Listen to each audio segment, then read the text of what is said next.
फलसफा फिल्मों का। हंसी शाम को उफ, ये धुन, ये बोल और ये रोमांटिक माहौल। 1967 की फिल्म दुल्हन एक रात की का ये रोमांटिक नगमा धर्मेंद्र और नूतन पर फिल्माया गया। कैसे बनी ये हसीन धुन? क्या एक सुनसान रात में प्लेटफॉर्म के बेंच पर रात गुजारते हुए?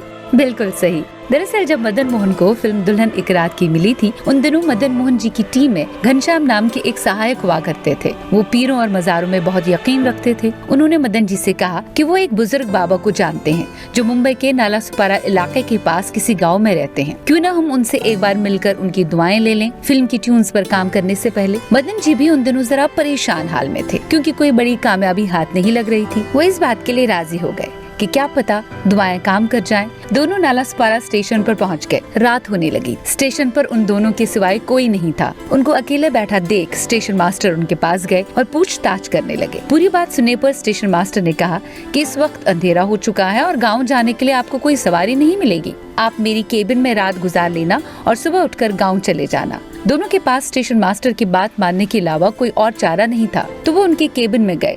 चूंकि ऐसी हालत में नींद आना मुश्किल था, तो दोनों फिर से प्लेटफॉर्म पर आकर बैठ गए। पूनम की रात थी। चांद निकल आया था। चांदनी चमक रही थी।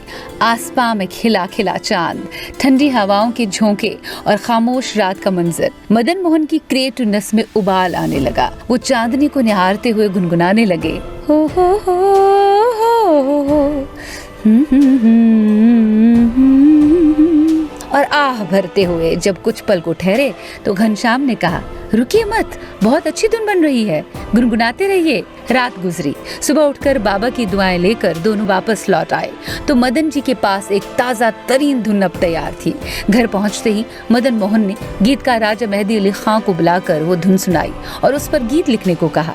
राजा मेहदी अली खां भी धुन से बेहद मुतासिर हुए और बस इस धुन पर उन्होंने एक बाकमाल नगमा लिख डाला, जिसे मोहम्मद रफी साहब ने अपनी आवाज के जादू से अमर बना दिया।